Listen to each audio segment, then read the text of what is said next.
परिवार को suicide note के बारे में पता था, लेकिन हमारे से सुसाइड नोट के बारे में छुपाया गया। ये वो सुसाइड नोट है जिसपे ये नाम भी लिखा हुआ है संजय, ये साइन होंगे मेरे हिसाब में। मैं जो भी बात बोलूंगा ईमानदारी से बोलूंगा, सच्चाई से बोलूंगा, नेक नियत से बोलूंगा। इससे ज्यादा आरोप मेरे ऊपर जीवन में लग भी नहीं सकते।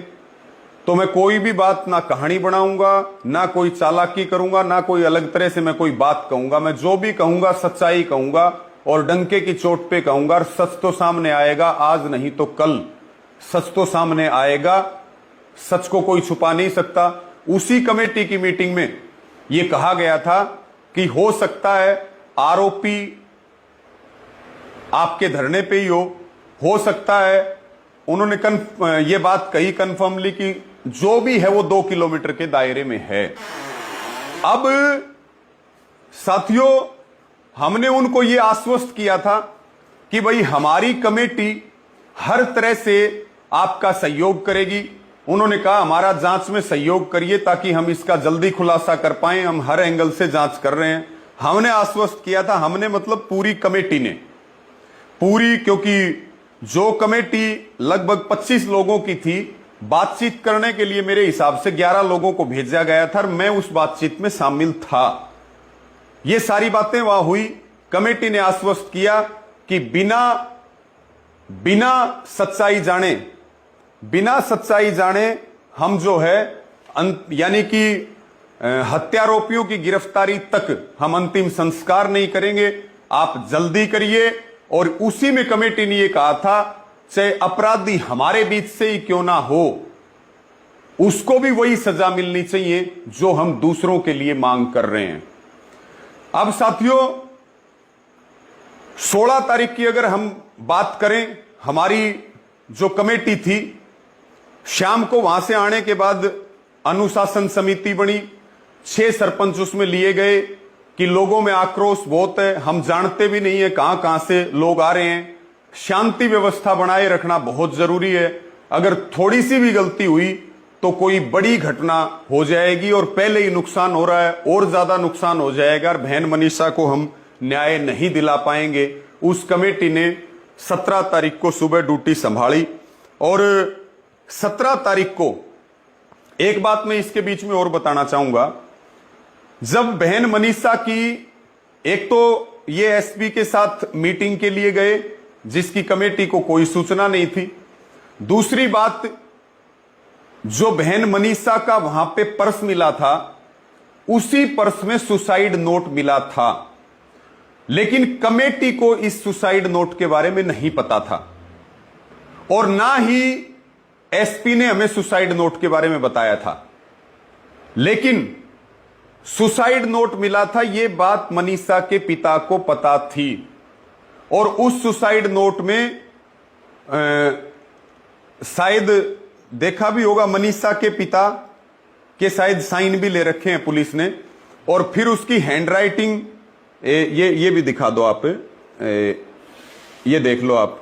ये वो सुसाइड नोट है, ये वो सुसाइड नोट है जिसपे ये नाम भी लिखा हुआ है संजय, ये साइन होंगे मेरे हिसाब में और ये तारीख है। ये वो सुसाइड नोट है जो हरियाणवी लैंग्वेज में है और इंग्लिश में इसको लिख रखा है। लेकिन हमें इस बात का बिल्कुल भी नहीं पता था कि भाई कोई सुसाइड नोट भी वहां पे मिला है। तो साथियों, परिवार को सुसाइड नोट के बारे में पता था, लेकिन हमारे से सुसाइड नोट के बारे में छुपाया गया। ना हमें पुलिस ने बताया। और मैं ये मानता हूं कि अगर हमें जब ये पता लगा था सुसाइड नोट के बारे में 17 तारीख को, तो सबसे पहले ये बात कहने वाला मैं हूं कि भाई हमें इसमें साजिश की बू आ रही है। अगर सुसाइड नोट था तो फिर पुलिस ने उसको क्यों नहीं बताया? वो सच्चा था कि झूठा था, ये बात तो बाद में हैंडराइटिंग मैच होने के बाद हो जाता। लेकिन ना तो मामा ने हमें बताया, ना हमें पिता ने बताया, ना हमें दादा ने बताया।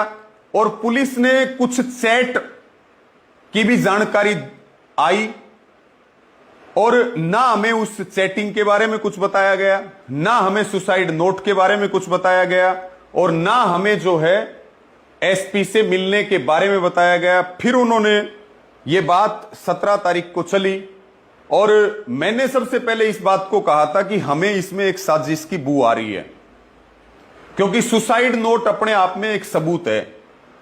तो मैं ये मानता हूं कि पुलिस ये कहती रही कि जांच कर रहे हैं, जांच कर रहे हैं, जांच कर रहे हैं। हमें पुलिस ने ये कह करके नहीं बताया कि इन्वेस्टिगेशन प्रभावित हो जाएगी। हमने भी कहा कि हम जानना भी नहीं चाहते, हम तो कंप्लीट साजिश का खुलासा चाहते हैं कि कौन लोग हैं। हमने सारी बातें रखी, कॉलेज की बात आई, सारी बातें आई कि हर चीज को क्लियर किया जाए। कहीं ऐसा ना हो कि भाई मर्डर को सुसाइड का रूप दे दिया जाए और फिर जो है असल अपराधी बच जाए। ये बात भी हमने एसपी को कही कि निर्दोष नहीं फंसना चाहिए और दोषी नहीं बचना चाहिए। अब साथियों हम आ जाते हैं 17 तारीख पे। 17 तारीख की बात, यानी कि 17 तारीख पे हम बातचीत करते हैं। 17 तारीख को फिर से लगभग जो हमारी कमेटी थी 25 सदस्यों की, उस कमेटी में से लगभग 11 लोगों की जिम्मेवारी लगाई गई। मीटिंग का न्योता आया और मीटिंग के न्योते में यह आया कि भाई आप बातचीत करने के लिए आओ। एसपी साहब भी हैं, डीसी साहब भी हैं, एसडीएम भी हैं, वो कमेटी से बातचीत करेंगे। ये बात है साथियों 17 तारीख की। 17 तारीख की बात मैं आपको बता रहा हूं। जब तक आक्रोश लगातार बढ़ रहा था, बात पूरे देश तक चली गई थी और मैं इस बात को मानता हूं कि कोई भी सूचना का आदान प्रदान मीडिया से या लोगों के बीच करना था, वो कमेटी ने मेरी जिम्मेवारी लगाई थी। लेकिन सारी कमेटी मौजूद है, सारे लोग मौजूद हैं। हमने कोई भी फैसला व्यक्तिगत नहीं किया, हमने कोई भी बात कहीं भी अपने लेवल पे नहीं की, हमने किसी अधिकारी से कोई बात नहीं की और हम दिन और रात, मैं वो शख्स हूं अकेला, बाहर के लोगों में केवल मैं वो शख्स हूं जो दिन रात में धरने पे रहा। मैं घर नहीं गया 15 तारीख से लेकर के, और मैं उसके बाद घर नहीं गया, चाहे दिन हो चाहे रात हो, चाहे हमें सोने के लिए टाइम मिला हो ना मिला हो। हजारों हजार लोग लगातार संपर्क में रहे, हमने कोशिश की हम ज्यादा लोगों को बात बता पाए। तो साथियों अब 17 तारीख को जब एसपी साहब ने, डीसी साहब ने और एसडीएम साहब ने कमेटी की मीटिंग बुलाई, तब भी उन्होंने इस बात को रखा कि भाई हम ये चाहते हैं अंतिम संस्कार हो। हमने कहा आप चाहते हो अंतिम संस्कार हो और जनता चाहती है कि गुनहगार गिरफ्तार हो। आप जो है गिरफ्तारी करिए दोषियों की।